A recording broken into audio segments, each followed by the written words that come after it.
बांग्लादेश की प्रधानमंत्री शेख हसीना ने कई सप्ताह चले छात्रों के हिंसक प्रदर्शनों के राष्ट्रव्यापी अशांति में बदलने के बाद इस्तीफा देकर देश छोड़ दिया है। रिपोर्टों के मुताबिक 76 वर्षीय शेख हसीना सोमवार को हेलीकॉप्टर से बांग्लादेश छोड़कर भारत के लिए निकल गई। इस बीच हजारों प्रदर्शनकारियों ने ढाका में उनके आधिकारिक आवास पर धावा बोल दिया।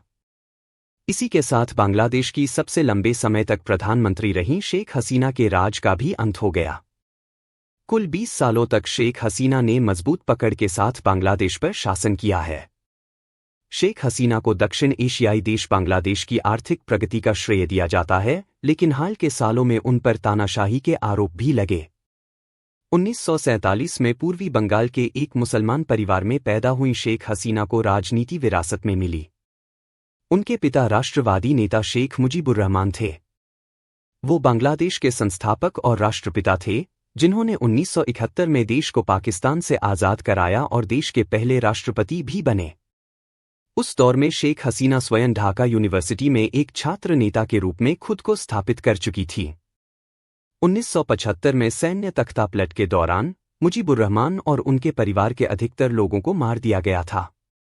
सिर्फ शेख हसीना और उनकी छोटी बहन की जान बची थी, क्योंकि उस समय वो विदेश यात्रा पर थी। भारत में निर्वासित जीवन बिताने के बाद शेख हसीना 1981 में बांग्लादेश लौटीं और अपने पिता के राजनीतिक दल अवामी लीग की नेता बन गईं। जनरल हुसैन मोहम्मद इरशाद के सैन्य शासन के खिलाफ उन्होंने अन्य राजनीतिक दलों के साथ मिलकर सड़कों पर प्रदर्शन किया और लोकतंत्र की मांग की। देश में उठे विद्रोह ने तेजी से शेख हसीना को राष्ट्रीय आइकॉन बना दिया। वो सबसे पहले साल 1996 में चुनकर सत्ता तक पहुंची। उन्हें भारत के साथ जल संधि करने और देश के दक्षिण पूर्वी इलाके में विद्रोहियों के साथ संधि करने का श्रेय जाता है। लेकिन इसी समय उन पर कई सौदों में भ्रष्टाचार करने और भारत के अधिक प्रभाव में होने के आरोप भी लगे। आगे चलकर वो साल 2001 में अपनी राजनीतिक सहयोगी से प्रतिद्वंदी बनी बांग्लादेश राष्ट्रवादी पार्टी (BNP) की बेगम खालिदा जिया से चुनाव हार गईं। राजनीतिक परिवारों की वारिस ये दोनों महिलाएं 3 दशकों तक बांग्लादेश की राजनीति पर हावी रहीं। इन्हें बैटलिंग बेगम भी कहा जाता है। बेगम उच्च परिवारों की मुसलमान महिलाओं को कहा जाता है। विश्लेषक मानते हैं कि इन दोनों महिला नेताओं की कड़वी राजनीतिक प्रतिद्वंदिता के नतीजे में बांग्लादेश में बसों में बम धमाके हुए, लोग अगवा किए गए और गैर न्यायिक हत्याएं आम बात हो गईं। हसीना साल 2009 में फिर से सत्ता में लौटीं। ये चुनाव कार्यवाहक सरकार की निगरानी में हुए थे।